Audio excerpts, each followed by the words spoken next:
Datt and welcome to the UK. I hear today's your birthday, so I want to start off by wishing you very many happy returns. Thank you. Wait a minute. Whoa. Is this an interview? I wasn't aware I was doing a fucking interview. Who authorized this shit?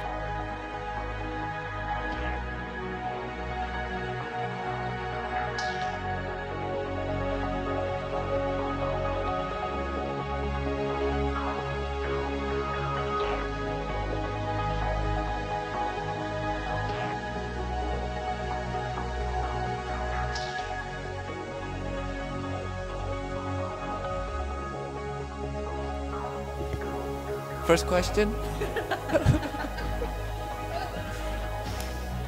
Why not start by telling us a little bit about your journey in life? For instance, what made you produce trance and where did your love from trance come? I suppose it was '94 when I first came back to Poland after I moved to the States.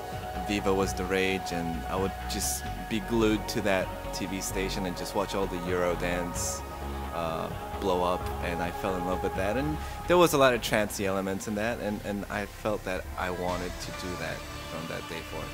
I was going to make that kind of music, just not that cheesy, I hope. So you're just about to finish your UK tour, playing at Reformat in Manchester this evening. You started your debut at Digital Society. Have you enjoyed your time over here? Yeah, it was pretty good. Apart from all the traveling, that was pretty exhausting. I didn't see that coming. England's pretty gloomy though. I miss New York. Which of the UK gigs did you enjoy best? Probably Brighton, because it was a longer set. I really don't like 1 hour shows, people watching, because you don't get the best of that you should get. I agree. At least an hour and a half, 2 hours, then I'll show you what I'm made of. Has there been anything different about playing gigs over here than anywhere else? Gigs are gigs, right? No, the crowd is better, sure. More receptive, more fun. Your album, Picking Up the Pieces, came out towards the end of last year, which is amazing, by the way. Thank you. I have got it on my iPod and it's on repeat all the while. Which track are you most proud of and why?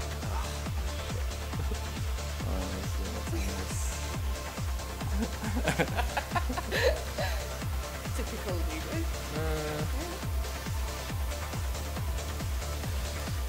I like Stay Together a lot. That is a good track, I do like that one. When you get back over to the States, have you got anything planned production-wise? Yes. Hello? Is this thing on? Yeah, I've been working on a collaboration with Magnus for Perfecta Flora. Yeah, we got really far, but then I wanted to finish it for the tour, but then I decided, no, I really want to do Dead Machines first. So I did that and finished it right before leaving. So as soon as I get back, probably going to spend another week or two on it and then unleash it someday. Sometime in the near future. Next year, maybe. What do you do to keep your productions on the forefront of the modern sound? I am an anal OCD perfectionist. So that's what I do. Does that make sense? Yeah. Yeah. Do you mind it when your sound is defined as a specific style of trance?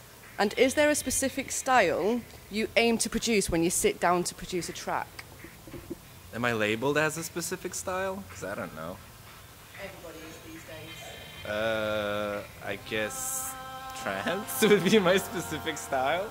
No, but trance is made of Shit. different... A lot of shit. There's a lot of shit in the market right now. There is. There is. No, but there is a lot of genres within the trance. Banging, uplifting, emotional nonsense. Good? Yeah.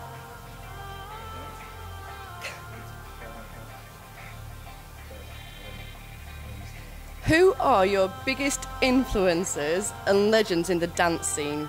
I have noticed you have remixed quite a few of Paul Oakenfold's tracks.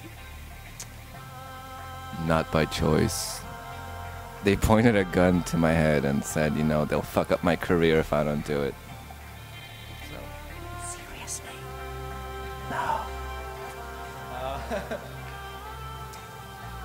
Paul Van Dyke mostly back in the 90s, late 90s, and of course Ferry Corsten was around as well. I liked a lot of his stuff. Matt Derry was very fun. Anyone, past or present in the scene, who you would like to collaborate with?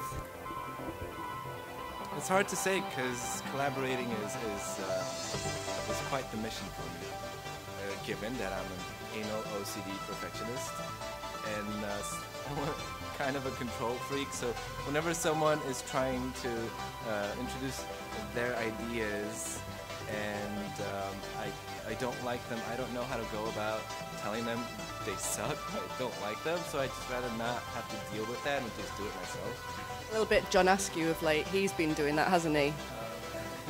I don't know, has he? Yeah. In the new up-and-coming producers, who do you think he's going to go for? That's hard to say because I don't really pay that much attention to up-and-coming producers. It's a terrible question. A terrible answer. Woo! Cut that out. I really like Magnus, seriously though. Yeah, he's pretty cool. I really like this guy. And he is an awesome human being. I got to hang out with Mike once. Last time I was in Seattle, and I was like, wow, people like this exist? Like, I want to be best friends with him, you know? He's a cool guy then, yeah? Yeah, Magnus is awesome. Yeah. At the moment, there is a lot of conflict going on in the trance scene about trance family and the haters. What are your views on this?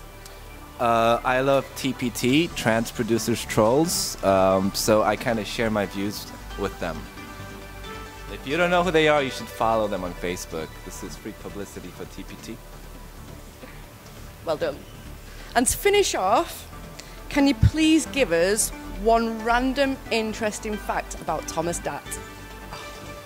Oh man, random. Come on, there's got to be something. Something nobody knows, which is hilarious.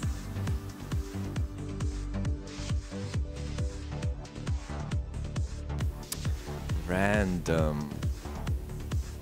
In Brighton, during this tour, I had a box of leftover pizza with me, and I was trying to take it to the club, but the bouncer wasn't having it, so as I walked in, I may have called him a dick a few times, which, a dick, I called the bouncer a dick.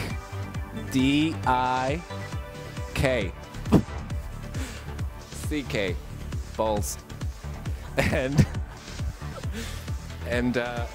he got pissed off and threw me out of the club. As, yeah. But, you know, I got back in eventually because, you know, I was the headliner, so you can't kick me out for that long. Another thing, I suppose, which is very interesting, is that there's no filter here, so whatever... Up here, no filter. So what you're thinking, I will probably say out loud and piss some people off. I like that. Yeah. I'll have this back. I would just like to say thank you very much for this interview. It's been a pleasure getting to know you a little bit better. Please come back to the UK sometime soon and you can come round for my cup of coffee. I'd love to have some coffee. Thank you.